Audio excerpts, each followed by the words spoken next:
Good morning, everyone. My name is Sailesh Krishnamurthy. I lead the AI Center of Excellence for 7-Eleven. Today, we're going to talk about how we built an internal AI agentic marketing assistant to help our internal marketing teams with a lot of creatives. All right, so let's get started. So I'll give you guys a brief introduction about 7-Eleven because the first thing I hear usually when I say 7-Eleven does AI is, oh, does 7-Eleven have an AI team? Do you guys do AI? So I want to give a brief introduction about what we do. And then we'll talk about some of the early chatbots we built, what we learned from that. We'll go through the actual assistant architecture. We'll go through some examples as well. And then we'll walk through how we actually built that using LangGraph and Mosaic AI. And then towards the end, we'll talk about how it actually worked out, and then the next steps from here. So 7-Eleven has a worldwide presence. You guys know that already. I'm pretty sure everyone here has at least gone to 7-Eleven once in their lifetime. Established in 1927, one of the earliest convenience store chains. We were the first to offer coffee to go, if you did not know. We were the first to offer self-serve soda fountains as well. And we were the first to offer first convenience store to offer gas. We also do delivery, if you didn't know. Install the app right now. We do delivery. Our app's called 7 now. We do delivery across US and Canada. 7-Eleven has about 85,000 stores globally. We're in about 19, 20 countries now. We have over 13,000 stores just in the US and Canada alone. And 50% of US population lives within 2 miles of a 7-Eleven, and that's huge because that helps us a lot with our delivery because we are able to provide faster delivery for convenience items specifically. All right, you did see about merchandising and operations innovation. 7-Eleven also has a history of tech innovation. We did build 6 years ago our own in-house cashierless store, completely proprietary. We didn't use any solutions bought outside. We built that in-house 6 years ago. We opened that for our employees internally. It's been functional ever since. 2 years ago, we also built an AI-based self-checkout based on learnings from that cashierless store. A kiosk, basically, with cameras. So you can place your items on the platform. It automatically identifies them. Something that's not shown here is we also have our own proprietary fuel dispenser experience system as well. All of these kind of help us manage our systems better because if it's built internally, we have more control over what we do. All right, moving on to chatbots. Show of hands, how many of you here have built chatbots in your organization but never saw it go to production? Right? That's why I called it the chatbot graveyard because I think when the early models came out, the early Llama 1, Falcon, if you remember, we built lots of chatbots. RAG was the thing at the time, right? You chunk your documents and you kind of use vector stores. You use Phase or like whatever quick vector stores you could use at the time. We built simple chatbots for internal documentation. We had our self-checkout unit. We had some troubleshooting docs for that unit. So we were like, okay, let's create a chatbot where if something goes down, you ask the question and you're able to get answers. Yeah, the documentation was less. We were able to answer questions easily because the documents weren't long enough. It was an easy use case. And then we were so confident, we went to the finance team and we're like, oh yeah, we'll do a chatbot for you. And then we got slapped right across the face because the documents were huge. They were like 60, 70-page documents with lots of images and tables and graphs. So some of the learnings we learned from that were chunking strategies. How do you chunk specifically? How do you pre-process your data? You don't, feed in whatever your OCR model gives you. You kind of summarize that sometimes. You have to store the right chunks in the vector database because what you store in the vector DB is, it basically determines the accuracy of your overall system. So that was one of our key learnings. And then that helped us also kind of start with some kind of multi-step reasoning. We didn't know it was called agentic or reasoning or whatever. But at that time, we did have multiple stages of our LLM. Each stage had a different prompt given to it, and it did different tasks. It took different personas. We didn't have a name for it, but we kind of did that already. Obviously, it was slow, and I think we didn't have a lot of these LLM APIs at that time. We didn't have Bedrock, we didn't have Databricks, Mosaic, model hosting and all of that. So we used quantized models. We used Llama models for that locally to solve for that, and then we expose that as an API by using our own AWS services. That was a good start. We weren't able to productionize a lot of these applications. We didn't actually make value, but as any AI engineer would say, that doesn't mean we fail. We learned a lot from that, and last year we had our own internal data and AI summit. We also built an internal chatbot for that to answer questions on session details, who's talking, what sessions are happening where and when. We also connected that to Teams, Microsoft Teams. That's our internal communications tool. Yeah, sad, not Slack. But we were able to get a lot of users, unique users, actually using this tool mainly because it was easy to access. It was right there on Teams. And it answered basic questions like, what are the sessions today? Where are these sessions? And then most of this was hosted on Teams, on a Teams meeting. So we were able to give a Teams link right there, and you can just watch from your desk.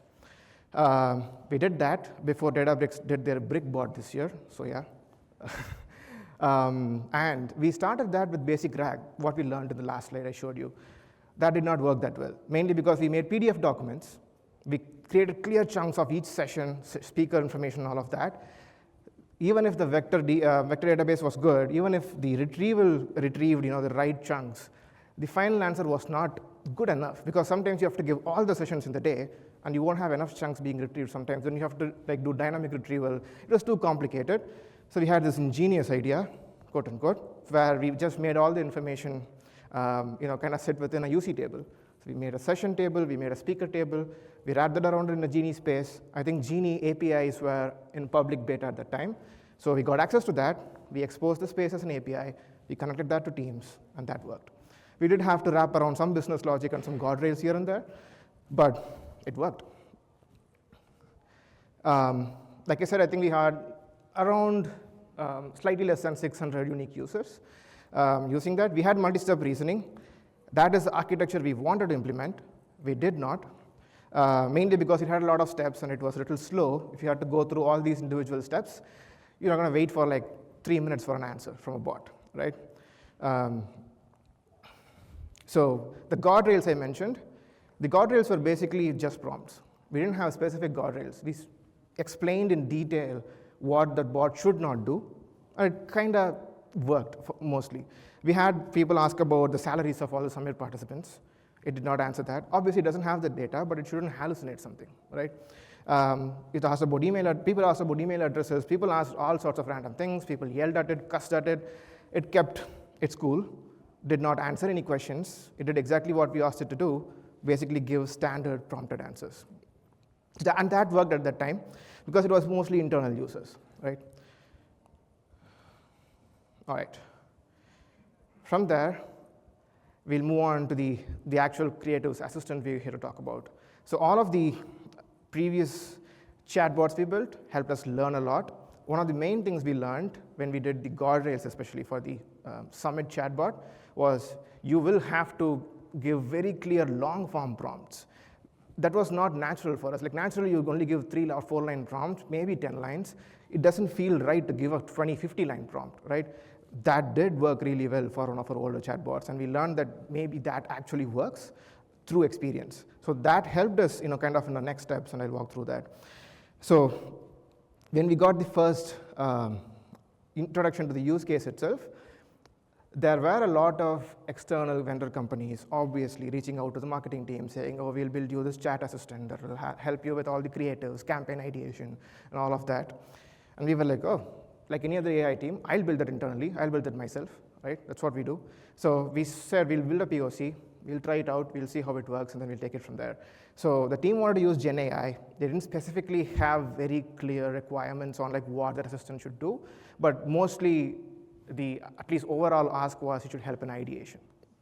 So our intent was to build a governed Gen AI chat interface for creative work mostly, and it should be safe and controllable to some extent as well, because obviously it's proprietary data. You don't want to input or ingest campaign information that's not out yet, into some tool, that can be used for training somewhere else. So general enterprise problems. And one of the main things that they didn't ask for, but we thought we should do, is the only way for us to compete when you do a build versus buy is always make it custom to the features that the company or the team needs. That's like the main difference you can show, because most of the tools outside are going to be a little generic to cater to different audiences.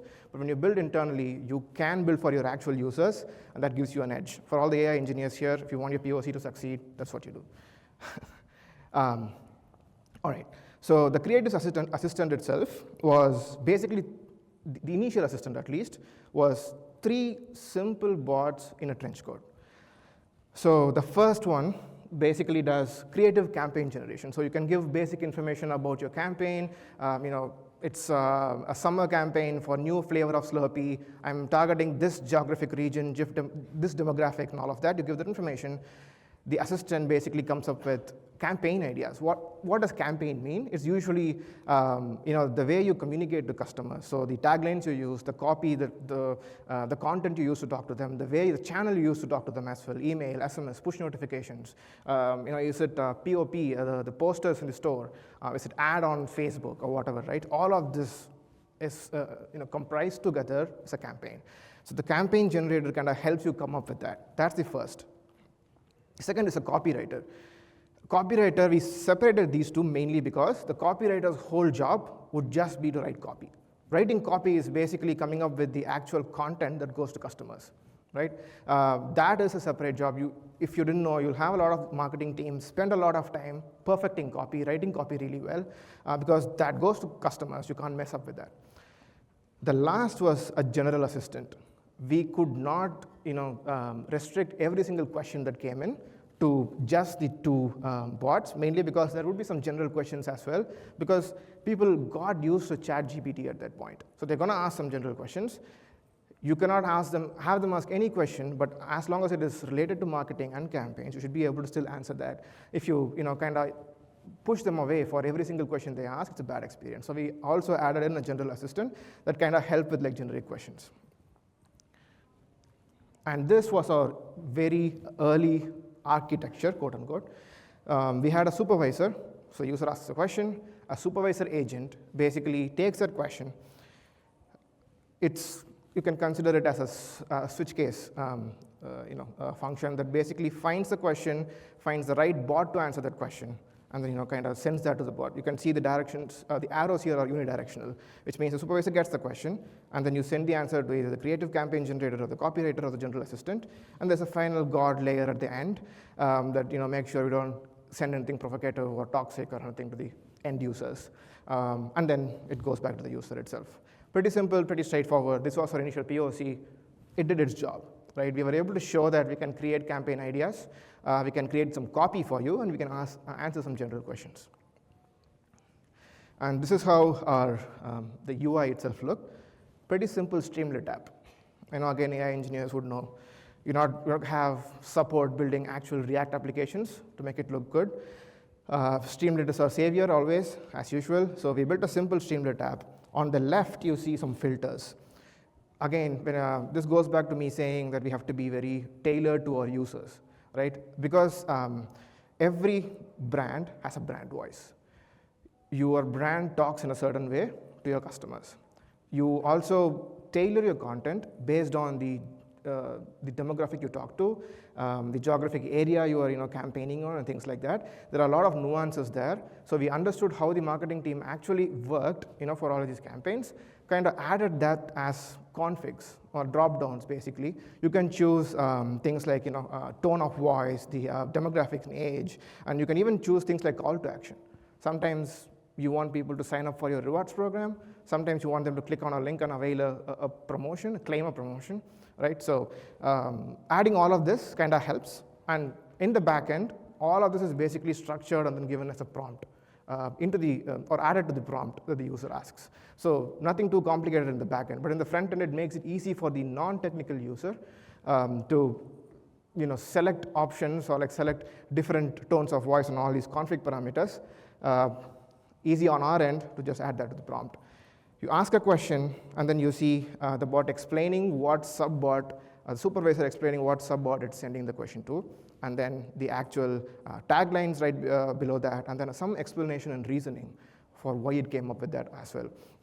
One thing we saw practically when we were trying to build this out, the POC itself, was it is better to explain a little bit, to give some reasoning on why it came up with this, so that your users can ask follow-up questions and kind of tune the tagline. Because one thing we saw was they ask a question, they get a tagline, that will never get used in an actual campaign. Like, they just use it for ideation, right? But we want the taglines that come out of this assistant to be used, which means they need to perfect it. They need to like ask follow-up questions and kind of like tune it, change a few words here and there. They can only do that if they know why it came up with that. Not really how, although they're kind of similar, but why kind of explains like what config parameters helped it get there, for example, right? So they can go tune that, change those things and all of that. So some amount of reasoning helped. We did try the early reasoning models to see if that reasoning helps. That did not directly answer that question, because reasoning models kind of gives you their how it got there, kind of like thinking steps. It's not exactly what the kind of explanation and reasoning you see here. And this helped most standard LLMs do this. So we were able to, work with what we have. Oops, sorry. Yeah. So earlier this year, late last year, earlier this year, we kind of upgraded our architecture to be more multi-agent. Again, it's a term, it's a keyword. What that means is, you did see that in the past architecture, a lot of the arrows are unidirectional. You ask a question, the supervisor decides what to do, and then it goes to the subbot, and then you get an answer, right? That was not enough. If you require a lot of follow-up questions to get to the final answer, it breaks the experience there. Like, you do not save a lot of time that you think you're saving. So one thing we wanted to add was actual reflection and kind of thinking through the steps before it actually gave the final results. So that's what we did. You see a lot of bidirectional arrows here. We also kind of moved our guard layer to right in between the users, so that the input is also screened sometimes, so that you don't have them asking random questions. For the POC, we did not restrict that because we wanted them to use it. We can't reject every question. For something that's past the POC, we added the guard layer in. You still have the 3 subbots.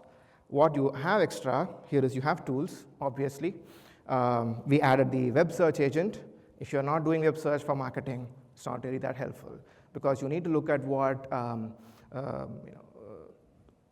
the in thing is right now, what other similar competitors are doing. What if the tagline your LLM came up with has already been used somewhere 2 months ago, right? That's terrible. So having a web search agent is really, really important. That was the first tool we built. And then we have some more tools, and I'll talk about that.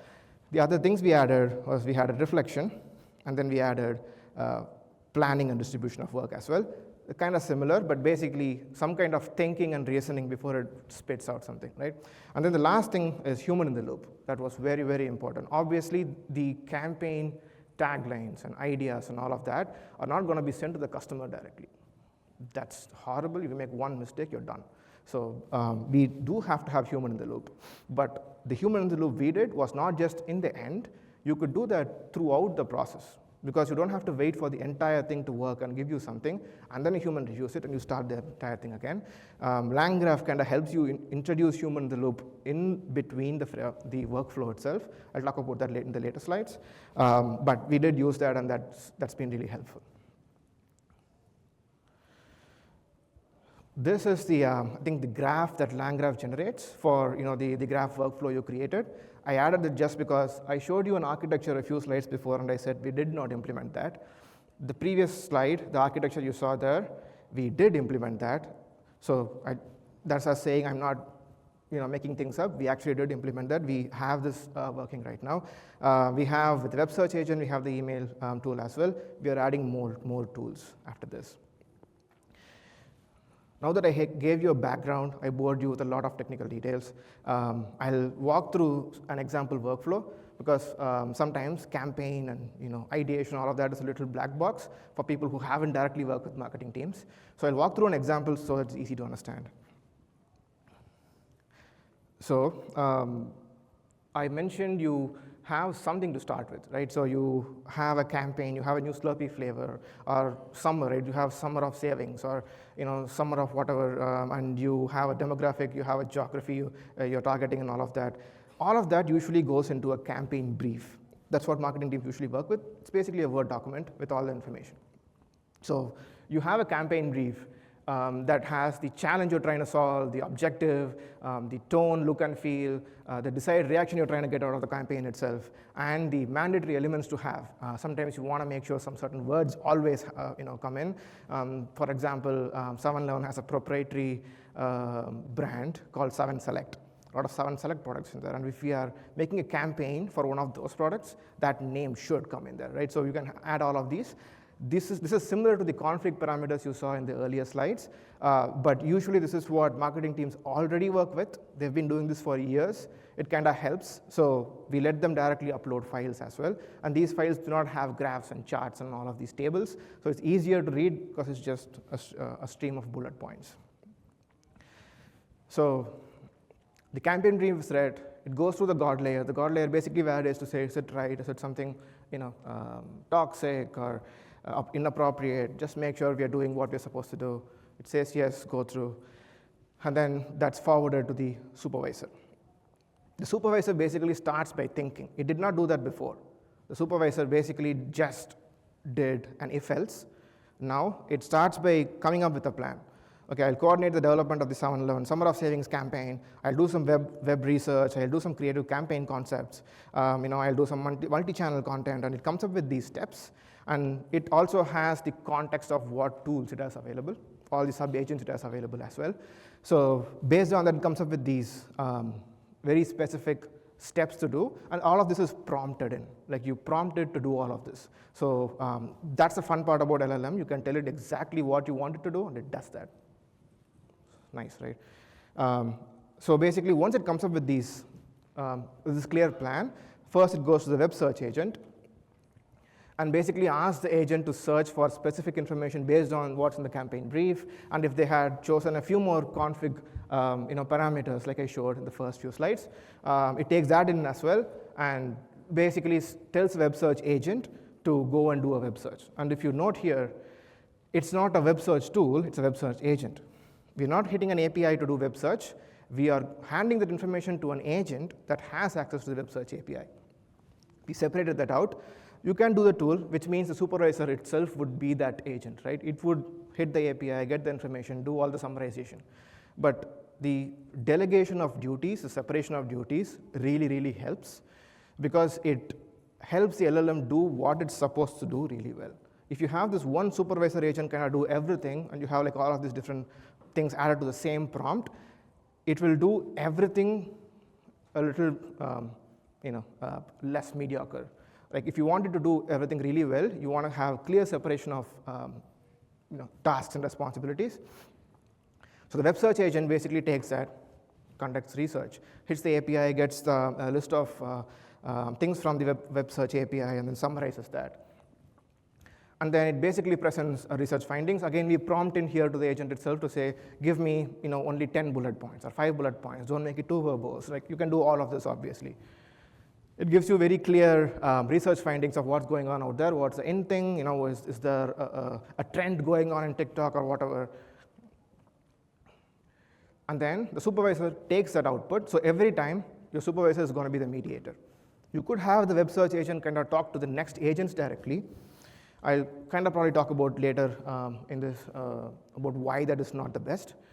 But at least in our use case, we have the supervisor kind of get the outputs back from the agent, and then send it to the next agents. And that works really well. So we have the supervisor basically get that information, and it had the initial steps. So it has the web search information. Now it goes to the creative campaign generator. And it says, based on this research, based on the campaign brief, based on all of these config parameters, now go and create creative campaigns for me. It says create 3 campaigns. Again, that was prompted in. You can prompt it to do 5, do more, whatever. And then your campaign generator basically comes up with 3 concepts or 3 campaigns. It comes up with a tagline, 7 days of summer bucket list, unexpected sevens. It comes with a story construct, a tagline, a framework of how to do the products you're actually promoting in that campaign. It comes with some visual direction, some execution ideas. So when I said campaign usually involves all of this. The campaign is what are the products you're promoting or what is the concept you're promoting. How are you doing it? What are you trying to get out of it? What is the execution plan? All of this, right? This entire thing is a campaign. So the campaign generator, whose task is to just do this, comes up with ideas. Supervisor takes that, goes to the copywriter, and says, if you can see here, it's saying, do it for the summer of savings, specifically. Goes to the copywriter and says, gives clear instructions on, like, give me a video script, a radio script. Copywriter's whole job is to come up with the content itself that goes to the customers, right? So it comes up with scripts, mostly. So the copywriter basically takes all of that information, creates scripts, a video script, a radio script, a social media post, an in-store signage, app notification copies, and all of that. Prompted in again, we ask it to give all of this individually. Depending on your business and your use case and different communication channels you have with your customer, you can have it generate all of those things as well. Mostly we have video for ads on Facebook or whatever. You have radio because sometimes you do have speakers in the store that kind of read out some promotions when you're at the store itself. Obviously social media posts, in-store signage, a lot of posters you see, and then app notifications if you have installed the app, pushing like short taglines through the app itself to kind of get you into the app and maybe make a purchase or two.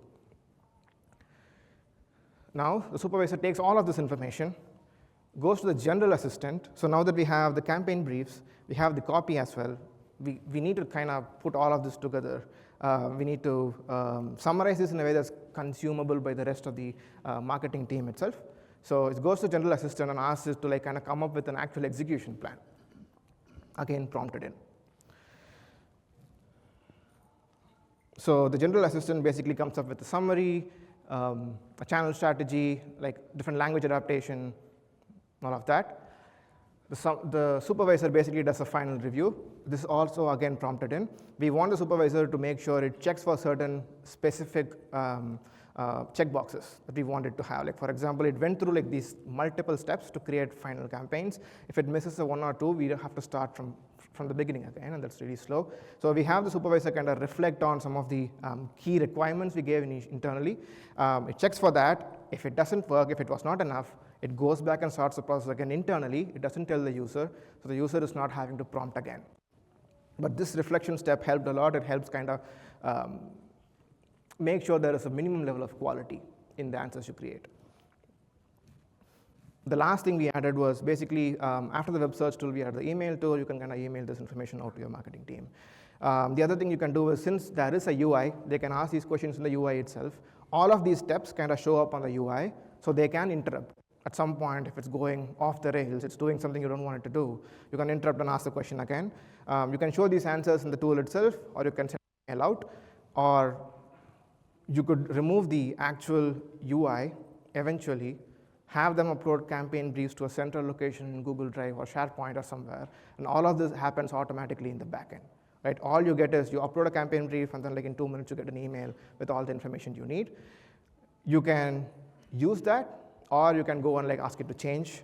But we would probably do that kind of automation only when the team is comfortable with probably the first few runs of the model's results itself. Sometimes it takes them asking multiple questions. They're not fully confident with what the answers it gives. So you would still have to have the UI because you need some interaction. All right, so the email tool basically gives confirmation, and then the supervisor basically ends the loop.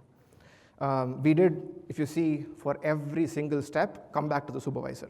We didn't have the agents talk to each other. We could have had the campaign generator talk to the copywriter, talk to the general assistant, and go from there. It's faster, but I'll talk about some of the handoffs that we could do, and this worked out really well for us because there is some central LLM whose whole job is to supervise and reflect, kind of looking for quality and the basic things we want.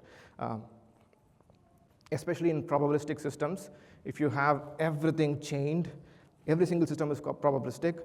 If one goes wrong, everything goes wrong. So the supervisor being there and kind of checking helps. So that was an example of one of the workflows. I'll go through how we use LangGraph and Mosaic AI to actually build this. The first is easy tool integration.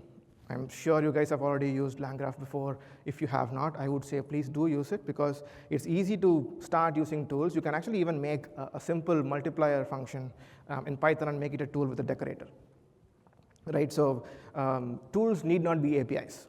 Tools need not be always something you talk to and call and get information. Tools can be something very simple that you want structured responses from, and LangGraph kind of makes it easy for you to do. You can bind these tools to the LLM. All of this is function calls for you while you're coding. It's orchestrated behind the scenes, so it's easy as a coder to kind of build tools. The second is human in the loop, which is something we liked, mainly because right now I showed you an example where we directly send an email. Any of these intermediate steps could have had a human in the loop.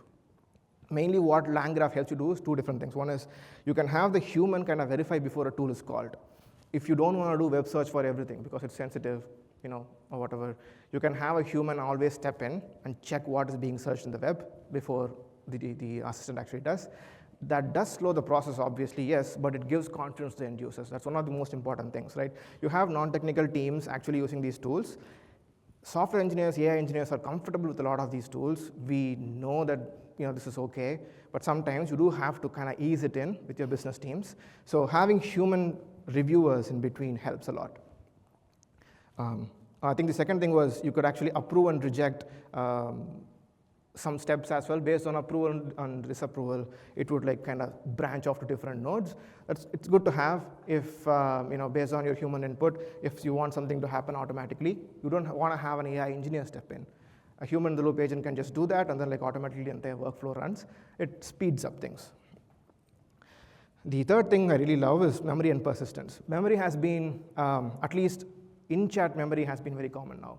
You can ask questions within the chat and follow-up questions, and it works. It gives the context of your previous questions right there. That's almost not a feature anymore, it's an expectation. What LangGraph also helps you do is multi-chat memory. So you can have things summarized from the first chat you did, and then stored in some kind of a memory. And then in the second chat, you can use that. You can kind of retrieve that using some kind of vector database, and use that to inform your answers for the second chat. This is especially helpful because people have preferences, and if you can transfer the preferences, that's huge. It's personalization, quote unquote. Again, that's also not a feature anymore, it's an expectation. If you open an app, you want to see what you like in there. Maybe 5 years ago, you were this is scary. How does it know about me? But now you're why doesn't it know about me, right?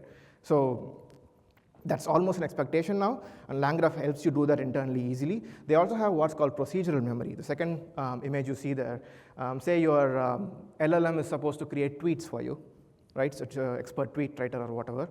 After a few conversations, it can learn that you do not want it to make hashtags at all in the tweets. That can be learned and automatically added to the prompt itself so that when it creates new tweets, it doesn't create these hashtags. All of this, like I said, is experience improvements, but it adds huge value. Last is agent handoffs, and this is important because sometimes when you have agents talk to each other, you can either pass the entire context, everything I saw, take this, do this next thing for me, or you only give the right amount of information so that it does exactly what it's supposed to do. You can do that really well with LangGraph. This is where A to A also would probably come in at some point. But when you have, for example, in our case, the supervisor, kind of being the supervisor in between, all it does is give the exact information the sub-agent needs to know. So you have a supervisor agent and a sub-agent. You have state kind of shared between these two agents. And you can just give the information it needs. It helps get very accurate responses, or at least passable responses. If you give too much information always confuses the LLM. The LLMs don't hallucinate that much anymore. If you remember a year and a half ago, it was crazy. You don't see those hallucinations more. Now you see more confusions. It doesn't give you the right answer. It kind of deviates into something else, right? So you can still maybe call it hallucinations, confusions, whatever. The one thing that we've seen work is give it the exact information it needs. Nothing more, nothing less. That helps a lot. And then next is obviously Databricks and Mosaic AI. We built all of this within Databricks. We use some of the Mosaic AI tools as well. The first thing that helped us really a lot is MLflow logging traces. You have multiple steps. You ask one question, that question transforms into multiple things throughout the flow. You want to make sure what happens throughout the flow. You can't wait for the final answer and then be okay, it works, or it doesn't work, right? So the logging traces helps you look at what happened throughout the flow front to the end. And while developing, it helped us kind of come up with the right prompts, because you want to tune your prompts. Obviously, the first prompt is not going to work. So you have to change your prompts multiple times, and this helps us a lot. The next is pre-launch evaluation. You can actually create an app internally in Databricks that you can give to your users, have them give feedback right there. It's been super helpful. We were able to do this initially and get some critical feedback. Eventually, we switched to Streamlit as our POC tool as well. We actually use the actual app to get feedback, but when you're in the early stages, this helps a lot. LLM as a judge and Databricks agent evaluation. LLM as a judge is huge because you want to automate evaluation. You cannot have a human review every single thing. The agent evaluation helps you change your prompts, and then every time you change your prompt, you can check for groundedness, safety, relevance, and all of that. Just to give some scores on changed prompt, right? You can basically compare it like how you compare different models in MLflow. This has been pretty handy as well. And then last is monitoring. We have analysis and evaluation through inference tables. We use inference tables now a lot with all of the models we serve. It basically logs everything back into a table in Databricks. Very helpful to quickly measure KPIs, because they're going to ask how many questions you got asked today. How many answers were good. And you need this stored somewhere. Inference table makes it easy. Guardrails is the last. We do have guardrails within AI Gateway. You can do toxicity detection and PII, but that only does it right in front of the foundation model. You want it wrapped around your entire flow, right? So what we did was we actually built our own guardrails as well. That's something similar. We used open source libraries, and we made an API, and we wrapped that around everything else. Before foundation models, we have AI gateways, guardrails, but around the entire tool, we have our own guardrails as well. The last is we did save a lot of hours for manual review and setup time for every campaign. We also helped ideate faster, because the non-measurable KPI is now you are able to do something that you didn't do before, right? I saved you a few hours a day or something, but now you're able to do something that you didn't do before, and that's even more valuable, especially in marketing. We did have a lot of good testimonials, quotes from our business users. They did say they asked the vendors to stand down. They did say it's a game changer. The one I really liked the most, I made a separate slide just for that, is they called us better than ChatGPT. We're going to print this and frame it in our office. But since we were hyper-tuned to the actual use case, that basically is the reason why they liked it more. Pretty simple. We didn't have our own custom LLMs, obviously. All right, I'll skim through some of the next steps from here. If you zoom out, we started with an assistant, the text box, and all of that, right? Eventually, you want to go from agents to action models that kind of does these things automatically. And it's not just doing campaigns for you. That's almost dumb after a point. You wanted to know everything else about marketing as well. So marketing, for example, creates these email templates first, and then the actual email HTMLs itself. Someone manually reviews both. Looks to make sure the text is right, the copy is right, the dollar off is right. What if it's wrong, right? Someone basically checks this every single week. We were like, oh, I can use OCR. I can use AI, quote unquote, that's been around for 20 years, to basically do that, automate that, and add that into the assistant itself, so that it's not just an assistant that does creatives anymore. It also automates some of our work. We haven't started using AI parse yet from Databricks. We use our own ensemble OCRs, but we will test AI parse next. The next is, this is what I love. We have all the campaign information of what worked and what didn't work, basically stored back into a data lake from Salesforce. I can make a Genie space out of it, what emails were opened, what SMS was opened, which actually led to a purchase, right? Add that to the LLM as a tool, so when you are generating a campaign that's similar to previous campaigns, it can basically query a Genie API, get performance stats of previous campaigns, use that to improve your current campaigns. One thing we should be careful about is it can create a doom loop of, you add 1% improvement in email opens, it'll do exactly what worked last time, it'll do the same thing again and again. So we want to introduce some noise to make sure it doesn't go into that loop. But we haven't done this yet, we are going to do this, and we're pretty excited. We have that in our architecture, we want to add Genie. The last is AI-generated image and videos. It is not there yet. I specifically added this because it shows a $50 Slurpee. No one's going to buy that. But I think image and video can be good starting points for designers to use before they actually create the final image, because all of these tools are trained on images in the past. If you want to you create an image of a new Slurpee flavor, it's not going to be in the training data, so it's not going to be able to come up with that. You should be able to give new product images and then basically make it create images and videos from that. We're not there yet, but we are ready. We're kind of testing it, playing with it. Eventually, you want to be ready when it gets good. So yeah, that was all about the marketing assistants. Thank you so much for attending this session. I hope you were